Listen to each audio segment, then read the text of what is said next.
Hey, what's up, everyone? Brad Chmielewski here with episode 189 of Shatter The Vain.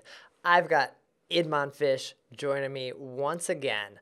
We had him on briefly or right before Worlds happened. So we were talking about the run up there. We were talking about our picks, just everything he's working on, coaching on the forms, PBE. Just, man, he's got his hands in Vainglory all over the place. So I wanted to get his thoughts now that 5v5, we've seen the alpha, we got the reveal at Worlds, people are playing it, we're getting little tidbits on what's coming in the 2.12 and the 3.0 update. So I wanted to get his thoughts and see what the response has been, what he's seen, how it's happening, like just all that experience that maybe I haven't had because I haven't really played the alpha that much, but he's been playing plenty of other games, and he's been writing some great articles on Broken Myth that the links are in the show notes, so check those out. They're giving you some insights, some thoughts on 5v5. Just going into it, basically we all are starting over, relearning Vainglory here once this update happens. We know how the heroes work, but we don't know what's going to happen on the rise. So it should be a pretty exciting. It's a lot to learn. I'm pumped for it. I can't wait. I know everyone's kind of getting, I guess, just upset, or this meta is getting stale, so we're ready for something different.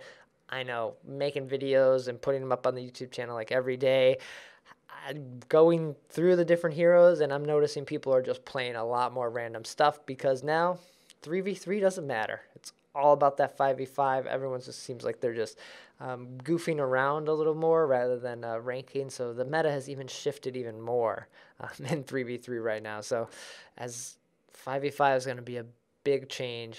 We got a little bit more info from Playoff Beard and Z Kent on the dev stream this past week.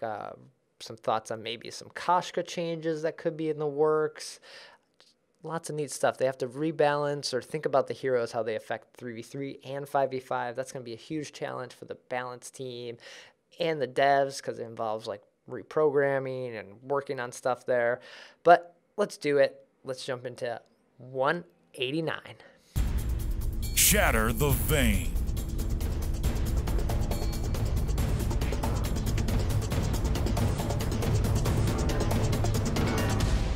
This is the 189th episode of Shatter the Vain. My name is Brad Chmielewski, and this is a podcast all about Vainglory.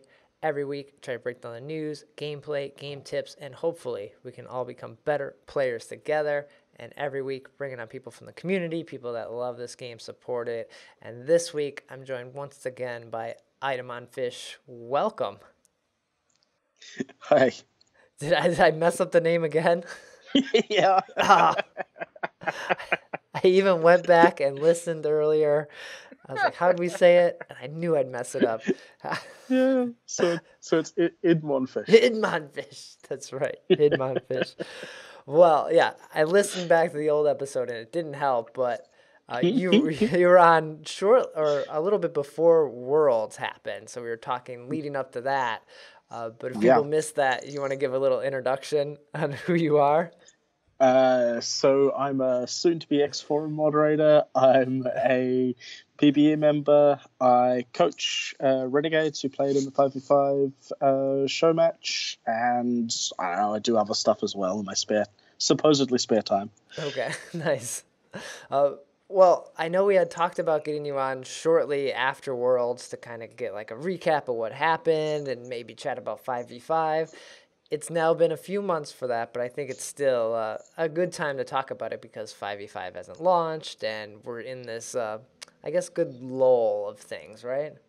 Yeah, it's sort of like the limbo before we get our hands ourselves on 5v5, where you can see other people, you can see people playing occasionally on the alpha, you can see, the dev stream was on 5v5, but you can't get your hands on it yourself. Mm-hmm. So yes, we're waiting. Okay, so then I guess go back to Worlds. You were there. What was your experience like? I mean, it was amazing. It was weird. I haven't been to a live event before, so it was kind of a new experience for me. I was amazed and impressed at how hyped the crowd was, and how big the crowd was as well. Like you kind of can't get the impression of it from the streams, but that place was pumping. And, particularly on the finals day, you could hear it from wherever you were. You could hear the crowd roaring. It was amazing. Yeah. But even on the very first day, like with all the technical difficulties and stuff, I was just so impressed at how many people stayed and just kind of hung out and waited and to be honest, played Vainglory, because that was the other thing that was kind of amusing about it, is whenever you looked around, all you could see was a sea of devices with people playing Vainglory whilst they watched Vainglory. Yeah, that is a weird thing. I remember being at the event, and it's like, oh, in between matches or even while matches are happening, people are just out there playing, and it's like, are we here to watch that? But I guess it's a mobile game, so it adds that you can do that. Yeah, you just slip it in on the side. But there was another sense where I was kind of in a way not at Worlds, in that I was there, but because I was involved with the team, and then because I was also involved with the setup for 5v5 and prepping the other teams and so on, I spent quite a lot of the time in a small, fairly dank room where the 5v5 server was kept, and where the 10 devices that could access that server were stored and guarded by either myself or Shinkaigen or Zekit. But basically one of us always had to be present, because if one of those devices went missing, that was it, GG. No other devices could access the 5v5 server that was there. Yeah, that's crazy. So it was very interesting. That's nuts. I feel like you got to at least have one backup in case someone it drops out of someone's hand while they're walking. I suspect probably, if worst had come to worst, one of the devs' devices would probably have had access. The problem was that the devices had to have been provisioned at the lair to be able to access it. Okay. Because they were sideloading the app onto them. So unless your device was provisioned there, you couldn't access it. It just wasn't possible. Okay. But I've also held the server in my hands, which is a weird experience. I've actually kind of seen it in person. I mean, admittedly, it was a tiny version of the server. I was told it could play maybe 10 matches simultaneously, and then it would fall over. Oh, wow. Okay. So it's just literally a dedicated server for 5v5. But still, it's kind of fascinating to see. Yeah, that's cool. So I guess how did it go, I guess, prepping for that and then, the reveal of that match? Well, it was a really interesting experience, in part because it showed how much gets sort of done on the fly or rejigged. So that event was initially supposed to be a one match. It wasn't supposed to be a sort of series, but they felt like after the first day, where they'd had to juggle things around and TSM didn't get to play on the main stage, they felt like whichever team didn't get to play on the main stage, it was sort of unfair to leave them out completely. Right. Okay. So they wanted to make it a bit bigger and so on, but then that meant there was a whole bunch of shuffling that had to be done. So we'd worked on getting the comps for a single match sorted. Then we had to expand that out to 2 matches, and so we had to kind of find a way of making that interesting and a bit exciting and different, but still using mostly the same heroes, because only a sort of subset of heroes had been checked and bug tested extensively on the new map. Yeah, so there was a whole bunch of kind of limitations, but you still had to kind of come up with a fair set of kind of, because we couldn't just say, okay, draft or something like that. Right. So you don't have a draft mechanic. Plus also, the teams are all new to this. They don't know which heroes are strong or not. And you don't want it to be a kind of complete stomp. That would not look fun. That wouldn't have been interesting to watch. So I kind of sat down and then sat down with Segeneris and went, okay, well, how about these comps? And was messaging Nivmit, and he was saying, oh, well, how about this? And we kind of worked together to try and make something which was going to be fun to watch. Right. Okay. Which I mean, obviously I'm biased, but I enjoyed those matches immensely. Right. And I guess they had to be fun, or they had to be interesting enough for people who weren't like, well, why didn't they pick this hero? That doesn't even they should have picked that. Yeah. And I mean, the obvious heroes that weren't used were the invisible heroes, and that was because at that stage the vision system isn't really complete, so it was always going to be challenging to get them to work well. Okay. But I still thought there was an interesting variety and some different kinds of ideas of how comps might work. So, kind of more divey comps versus more sort of stand back and poke style comps. Hearing people's reaction that were, I guess, at the event, seeing that for the first time, what was that initial thought there? I mean, again, the sound of the crowd with the reveals and so on was amazing. I think, sometimes I think what the crowd reacted to wasn't necessarily what CMEC thought they would react to. So they put a lot of emphasis on the fog of war, and I thought that didn't come across. Like, people didn't really. I think you have to be somebody who knows how hard it was to actually achieve that, right? Yeah. Before you actually appreciate how crazy it is, and have played got it to work. And have played other MOBAs that have a fog of war, because exactly, if Vainglory has been your only game, you're like, oh, so yeah. But and now having played it with the fog of war, yeah, it makes a huge difference. It's actually pretty awesome. I've never really. My kind of assumption's always been that everybody could see everybody, and of course that isn't the case. But that's how it kind of feels normally on when you're playing. But once you can actually see what vision you've got, and I did have to admit, I loved the casting where they could switch between the vision different teams had. That was really neat. It's a way of kind of getting you to visualize, okay, they just can't see what's coming. They're going to get smacked, but they have no idea. Yeah, that's always fun watching League or anything like that, where they're like, oh, yeah, look at this team hiding here. Here comes the other team. They have no idea that they're hiding in this bush, and go. So, yeah, that's cool. I guess then the reaction of those games getting played, was everyone at the event kind of just like, was there lots of questions then for the devs, like that were kind of off camera, or like we didn't see, like just people were like wanted to know more and see more?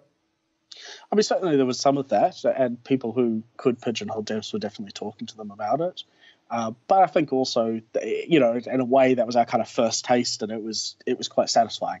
You got to see quite a lot going on. You got some explanation about the different things that are happening on the map. I thought the casters did a really good job of bringing some of that out and making it really, really clear what was going on.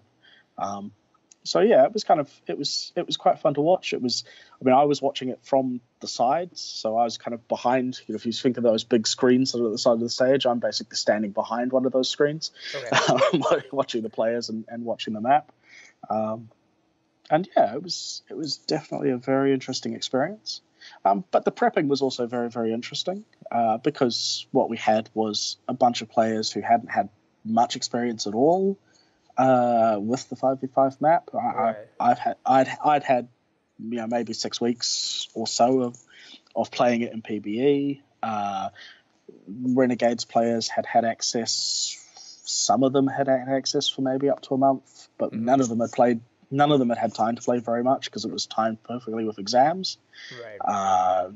FlashX and a couple of others had access via the PBE for longer, but obviously they were prepping for Worlds, and it's not like they were playing 5v5 very much. Yeah, you can't you don't want to mess with you're already having to play on a different patch. You than turn live. Up, you check it out, you give a bit of feedback, fine, but you're not exactly intensively playing it.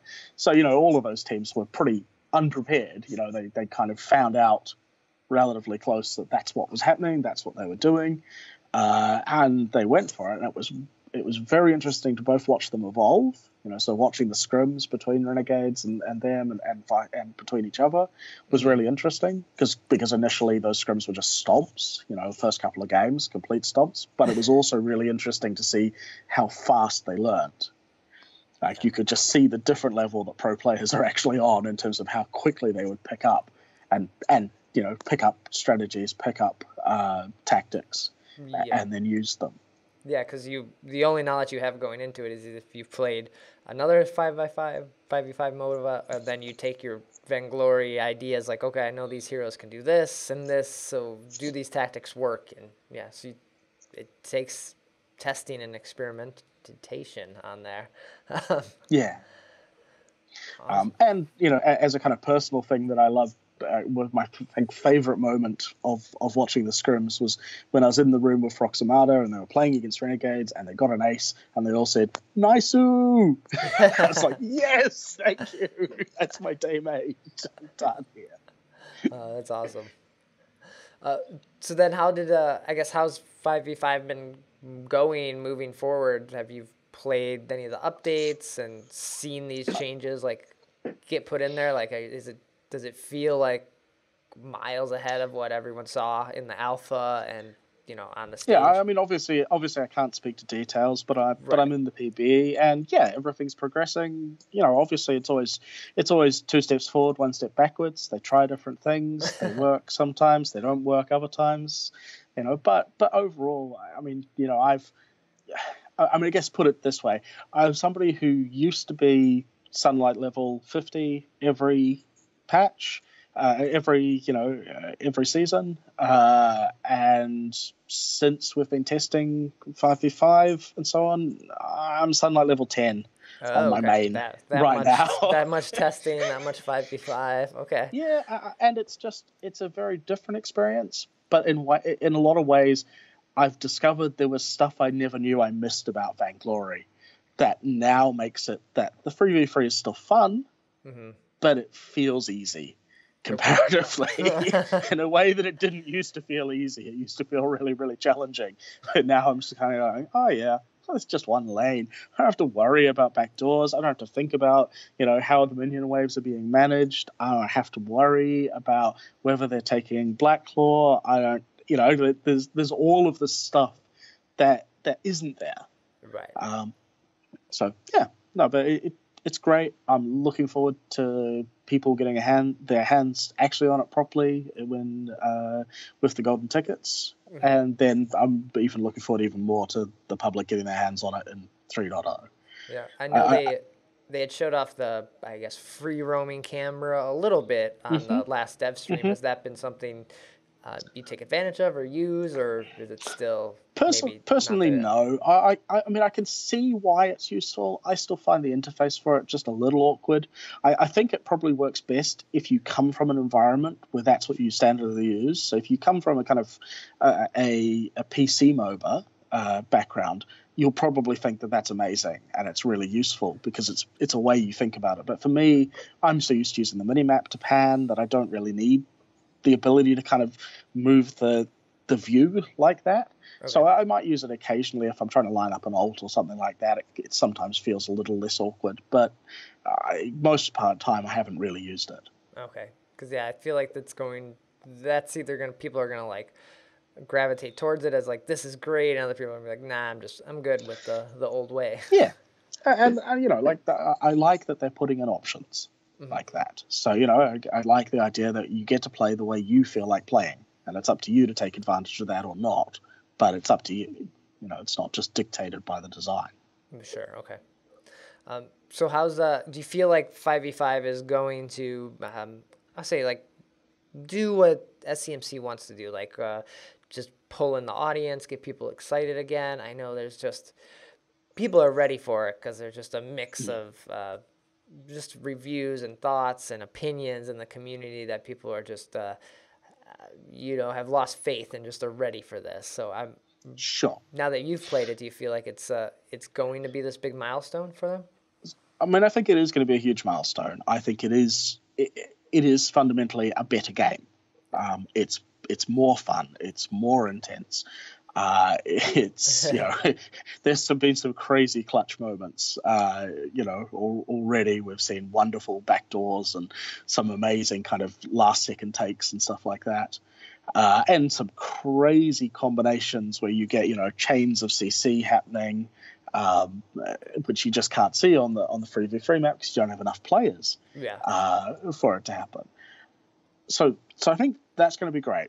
I think there's going to be stuff that's challenging about it. I think that solo queue will be quite hard, especially at first, but just because nobody will really know what they're doing, and everybody, especially kind of high tier players, they have very firm ideas about what should be done, and they get quite annoyed when people don't do that. So I think there's going to be a kind of, to quote the classic line, a need to assume positive intent if you want to have a fun time in solo queue.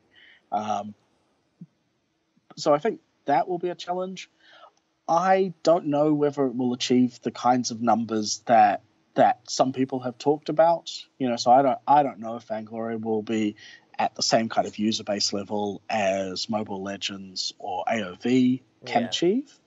And that's in part because while people have said they don't like Vainglory because it's only a 3v3 and that's not as deep, blah, blah, blah, blah, blah, I don't really think that's what they actually think. So I think that Mobile Legends and AOV are designed around being a really fun, quite simple in its own way, casual experience. Yeah. Where lots of the design decisions, and the joystick is a classic example of this, minimize the impact of skill on the outcome of the game in a way that means that if you haven't put that much effort into it, it's still quite fun to play.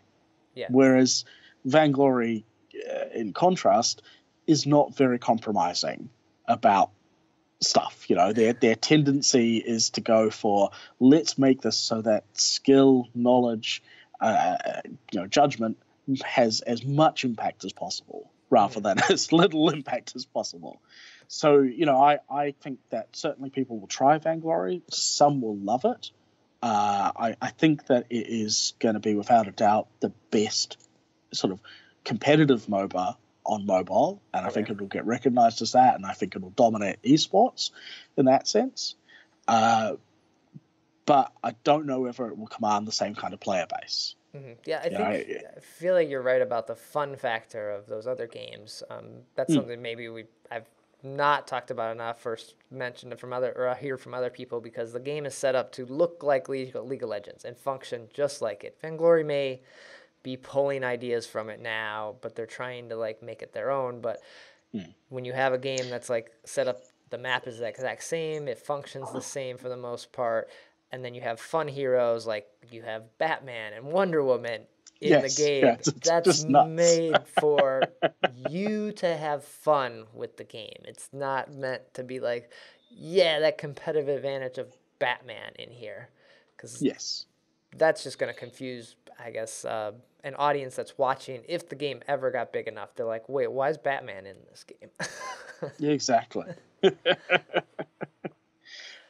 So I mean, to kind of give the classic analogy, I kind of think that in many ways Vainglory has positioned itself to be the Dota of mobile gaming. It's more complex, it's prettier. I mean, I think that's fair to say as well. I mean, it is just gorgeous. I mean, my other favorite moment was being able to sit down with the spec client while people were playing and go and look at all the details that you can't see from inside the map normally. and the level of detail off the edge of the map is insane.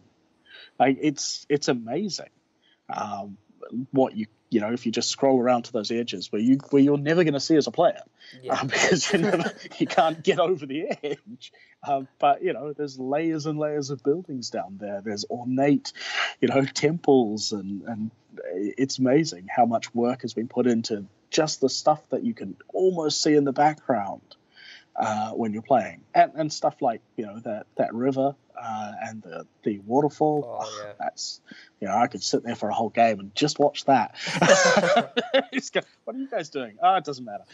Let me get back to this.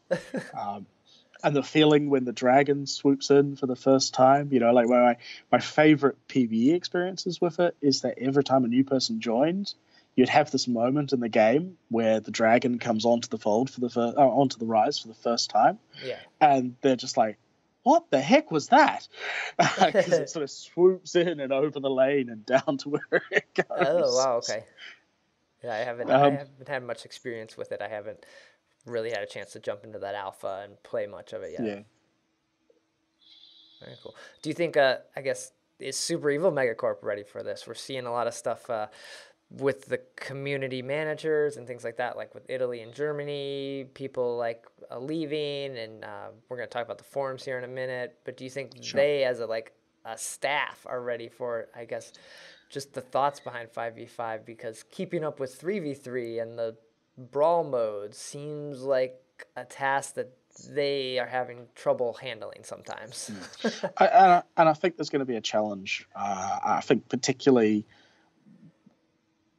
if there's a huge influx of new players, that's obviously going to be a challenge for the servers. Obviously, they will have invested somewhat in that, but that's always been hard to manage. That's been one of the reasons why you get server problems when you get new updates, is you get a lot of old players coming back to check it out and stuff like that. Yeah. I think I guess in terms of the community, what they've been doing, and in a way this is sensible, is they've been trying to consolidate a lot of stuff. So they're, rather than having lots of people involved in quite small communities, they're trying to bring those communities together. Okay. And I think, I know the RCM changes haven't been well received by those communities, but that seems to me what's behind it, is they're trying to say, look, let's not have a German community and an Italian community, let's have a Vainglory community. Okay. Right? Let's try and bring that together. And I can see that impulse. I can see where that comes from and why that makes sense.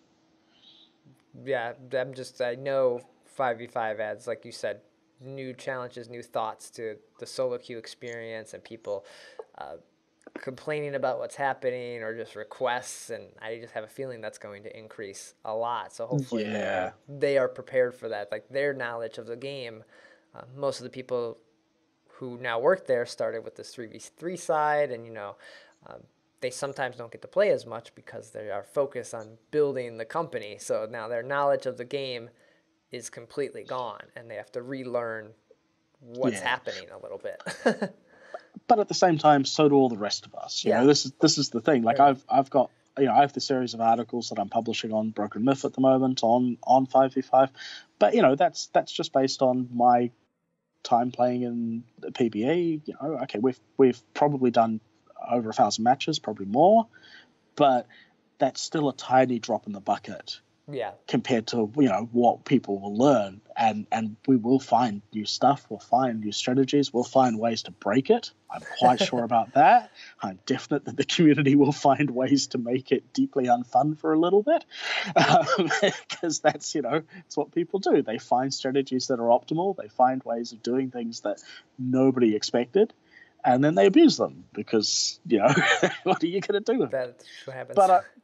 But I also know that the balance team is pretty solid. They are willing to respond to stuff and to do it fast if they have to, if they need to, and that they're very committed to a fair, balanced, fun game. So I have great faith in SEMC in that regard, in terms of making sure that they're on top of that. There might be patches which are unfun. I get that. I haven't wildly enjoyed the current patch. Because there are heroes that are a bit out of whack, and I think at other times those probably would have been hotfixed or pulled back. But it's a development time where they're absolutely utterly laser focused on getting into our hands a version of 5v5 which is darn fun to play. Right. Yeah. So I can see why it hasn't been hotfixed.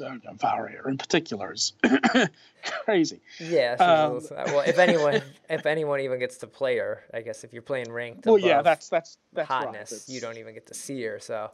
No, she doesn't exist. She's not in the game. Right, which is kind of so. Once I guess 2.12 comes here, or even 3.3, it's like you're having a new hero with Varia getting added to the game. Yes. Yes. And I think there will be challenges going forward. I know that it's quite hard to balance 3v3 and 5v5 with the same balances. Like, there's a lot of mental gymnastics that's required there to keep it on par, and to keep it so that you don't make so take Glaive for example, right? Yeah. Glaive isn't that strong in 3v3, right? He's okay. He's pretty good if you go with the sort of spell sword build. He can be really quite nasty, but he's not a top pick, right? In 5v5, he's immense because he is a perfect split pushing hero. Because he can get away from almost any situation. He can get through pretty much every wall with impunity. He has area of effect damage, so he clears waves quickly. He does pretty good objective damage, Plus, he gives you some wonderful CC and great peel for engages as well. So he doesn't have that many kind of drawbacks. So he's a hero that you wouldn't pick that much in 3v3, but I think we'll see him all over the place in 5v5, and and he'll be tweaked to adjust for that. But it'll be really hard to keep him viable in 3v3 and not too powerful in 5v5. Yeah, and there's a number of heroes that I think that's the challenge for. Yeah, that's going to be interesting moving forward on how much thought is put into 5v5 versus 3v3, and at some point, it depends on, I guess, the player base, but I just see 3v3 just being like, yeah, have fun with that. We can't balance for that too. I think either that or you find ways of adjusting for both. So you could, for example, make some abilities depend on the number of people they're affecting. Yeah. So think about Lyra. Lyra is another example of a hero who's pretty good in 3v3, but potentially very, very strong in 5v5, because you suddenly have more people to heal, you have more people whose abilities you interrupt, and so on. But there's ways you could change that. You could make the heal dependent on the number of people who are being healed. You could cap the number of people who are slowed or affected by your barrier. There's all sorts of ways you could do it where the balance would technically be the same between the two modes. Yeah, because but would have differential impacts. Because I think on the dev stream, Playoff Beard mentioned something about Koshka. Her abilities she's going to get some sort of shield or barrier based on how many people she hits when she does her twirly death. So 5v5, that's great. 3v3, you don't get as much from it. Yeah. Exactly. And so there's ways of kind of trying to do it, but of course the problem with doing all of those is they're the kinds of changes that don't just require. So the balance team can kind of tweak the numbers. That's fine. That's easy to do. But when you're talking about changes to kits, it requires programmers to sit down and do it. It requires a whole bunch of testing to make sure it didn't break something, and so on. So it's a sort of slower process and much harder to get done. But I'm sure they'll get there and they'll work their way through. And I'm quite sure that once 2.12 hits and they start to get some solid actual data on what win rates are like and what play rates are like and so on, that stuff will get tweaked accordingly, and it'll take a while, but we'll get back to what has been the standard Vainglory experience for over a year and a half now, which is a fairly ridiculously well balanced game for the most part. Right. Yeah. That's true. Yeah, for the most, until Varia came out, it was feeling pretty good. Awesome. That's great hearing about 5v5 and I guess the evolution here. I guess the last bit of news or topic kind of talked about briefly here, and I guess this falls under forum static too. I'm gonna have to come up with a new name for this category now, but forum static.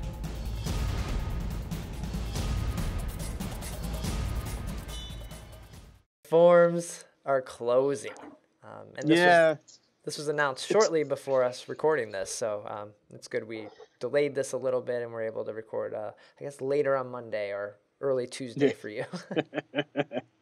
Yeah.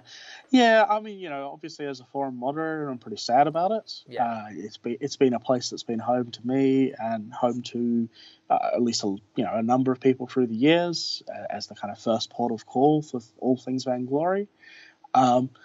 It's not.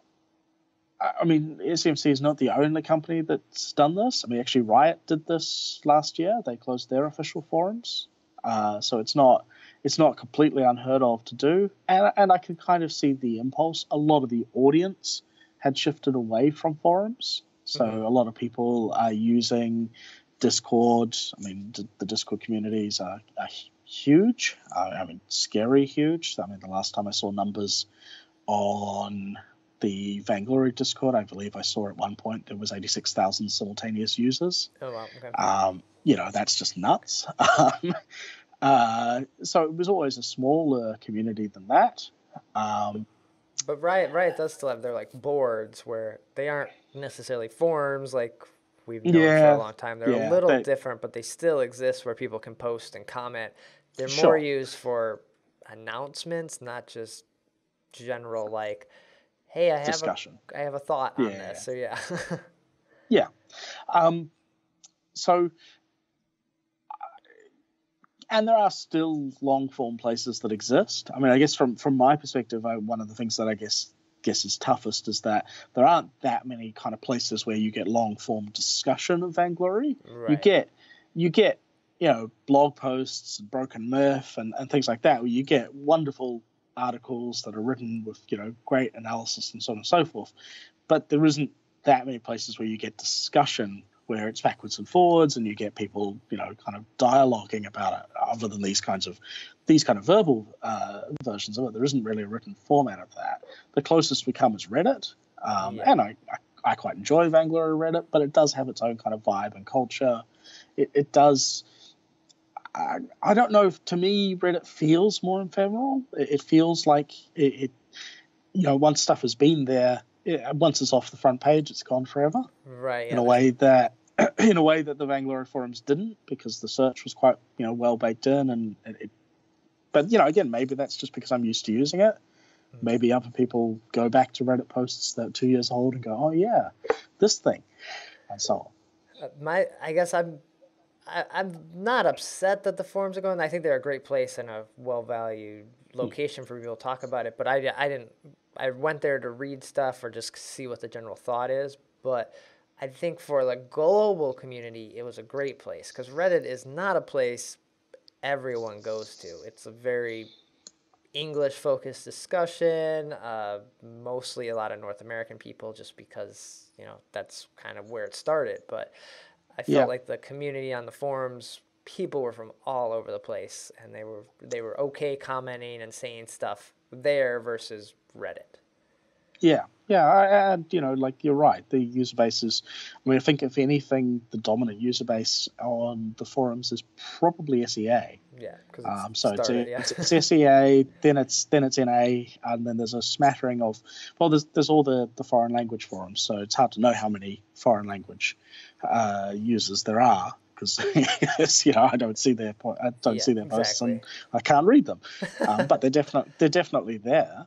And we did have a policy where if you could get 200 speakers of a language together and agree that one of them would moderate it, then you could set up a forum in that language as part of the subforums. And there's plenty of subforums. So yeah, so I think you're right. It's a different base. I think again it's part of this kind of notion of consolidation and trying to bring people together rather than having them in separate places, which I can see why you'd want to do that. It is, they sort of talk a bit about technical problems that they've had with the forums and old technology and so on, and they are right. The forums, have been temperamental, I think is probably the right way to put it in terms of the technology. They certainly have not been easy in various different ways.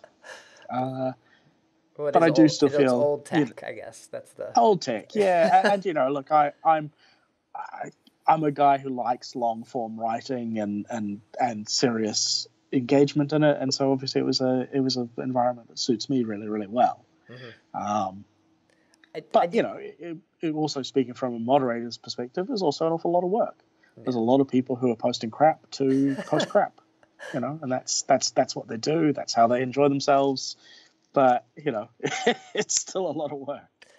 It is probably the right time to close it if you were going to do it, because now once the 3v3 or once 3.0 comes out with 5v5, all content on the Reddit or on the forums is kind of worthless to some degree. Like, it's a bit obsolete. It's not completely, but it certainly does lose some of its value. Yeah, because you're not going to search for glaive builds or how to play glaive or what to do here, and it's not going to give you what you want anymore.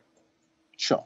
And I think any I guess content creator on Twitch or YouTube are going to face that same problem now. Where absolutely, everybody's going to be rushing to updates, and you're already seeing it, right? There's with the alpha access, you're seeing people creating guides and various things that are 5v5 focused, and of course they'll have first mover advantage, but they're also probably wrong. So I mean, that was the kind of interesting process of writing these, because these articles that I'm doing on Broken Myth, they're basically the briefings that I gave to Renegades, but I also gave to TSM and to Roxamata, although I mean, that was difficult in terms of briefing because their English isn't very good. Sure. They had somebody who was translating, but of course they also had two members from DNG who are Japanese, so they were translating to two different languages. So it was challenging. But they're basically what I'd kind of coalesced as having thought about from what I'd seen of other people playing in the PPE, from what I'd kind of worked out fairy crafting. But I'm also pretty sure a lot of it's wrong. Yeah. And it won't turn out to be the right way of doing things. But that's it's a part good, of the fun. Yeah, it's a good base to start with too. At least going into 5v5, not knowing anything, I think knowing a little bit and having some thoughts or opinions from your articles are going to help a lot of people. Yeah, the other reason I did it purely selfishly is that I play an awful lot of solo queue, and a lot of solo queue behavior is almost etiquette, right? So we've got various things that we have as beliefs, like the laner's farm is sacrosanct and should not be touched. The jungler gets to take all the jungle. All these kinds of things. They're practices that we've built up, and if you violate those practices, it's impolite and people get triggered and annoyed and so on. And we don't have those practices for 5v5. And I think that'll be a source of salt. So what I'm partially trying to do is just say, here's these practices. Let's have these. Let's try and heap this as a kind of mindset. Let's think about this is who gets to take this. This is who gets to take that. Because that way, even if it's wrong, at least it's a starting point, common language we can kind of build on and work from. Yeah. I do think actually some of that stuff we're going to have to lose. So the one thing I told my team again and again in prepping them for 5v5 is it's not your lane. It's not your farm. It's the team's lane. It's the team's farm. Whoever's there clears it. Okay. They don't have to hold it. They can if they think that's what's strategically sensible to do at this point. But most of the time it's more useful to push it out and go somewhere else and put pressure somewhere else. Yeah. And likewise the jungle. Yeah, some of it's the jungle, it's fine. But not all of it. The heal camps on the side, as far as I'm concerned, they're the laners.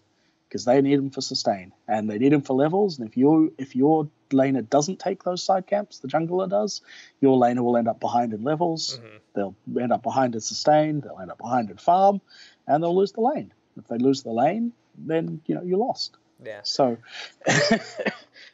yes, it's a bit harsh on the jungler. It certainly does. It certainly does feel a bit different. You're used to thinking the jungle is mine. It's all mine. You can't touch it. But no, that's probably not the right way to think about that here. Because, the other thing is, in a way, obviously farm matters and it makes a difference, but in a way it's a lot less scarce. Right, yeah. There's a lot more to eat all over the board. In fact, the problem is often you can't eat it all efficiently. Like you can do a whole clearing of the jungle, you'll probably still be, quite far off being able to get back to where those camps have respawned. Yeah, exactly. Let it go. And I think a lot of that stuff coming over from other MOBAs where people are like, oh, the mid laner does this, or the ADC farms for a while. And I don't think Vainglory is going to be like that because the game's set up to fight and move and roam around the map to take these objectives and end it. It's not a let's farm and wait for this to happen necessarily. Yeah. And ambient gold makes a really big difference as well, because it makes a huge difference to what efficient patterns look like. A lot of other MOBAs you farm by yourself. Yeah. Right. That's the setup, and it's all about avoiding other players, and you're basically your own little bubble. You get all the stuff you can for yourself, and then you go and wreck face. Exactly. And you can do that.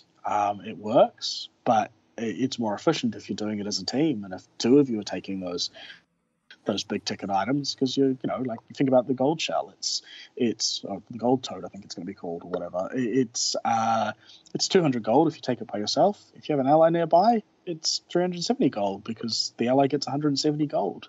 Yeah. Well, that's a huge thing to throw away on saying, oh no, I'll just take this by myself. It's true, man. So much to learn, so much to think about now going into this. Yeah, it's going to be fun. Mm-hmm.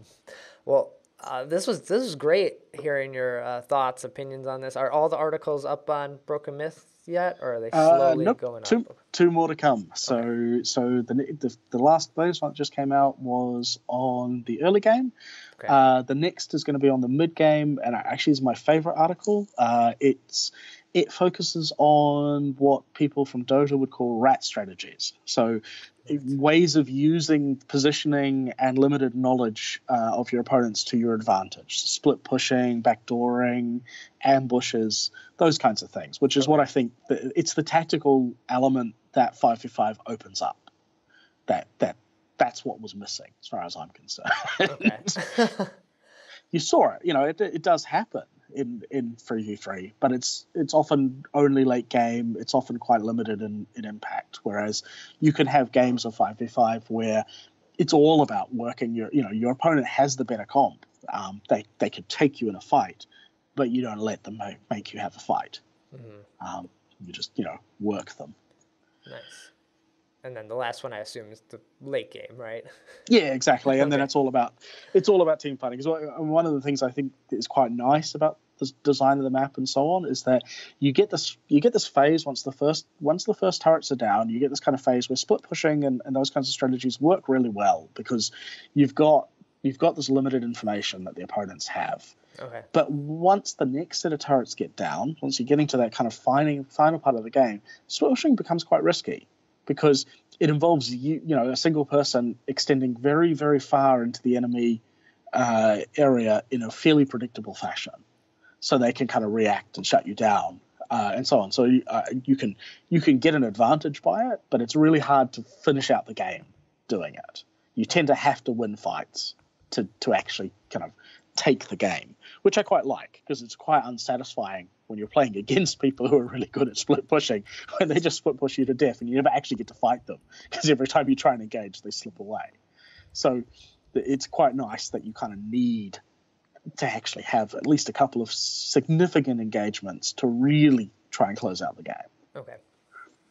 Nice. Oh man, I'm excited. We got I think we're 2 weeks, a week and a half from the update 2.12 getting released, and then and then a couple more weeks for 3.0. Yeah. Whew.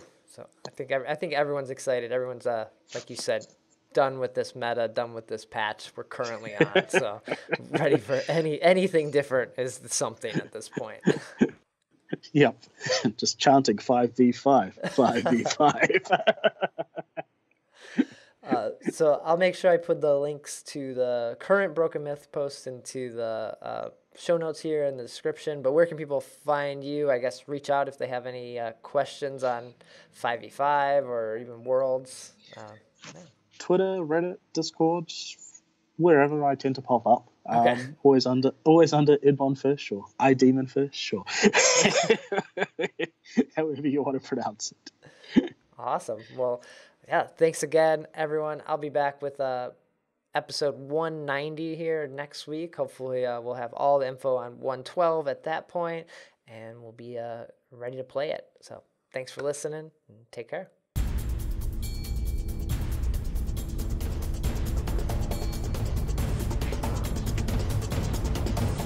Let's get this over with.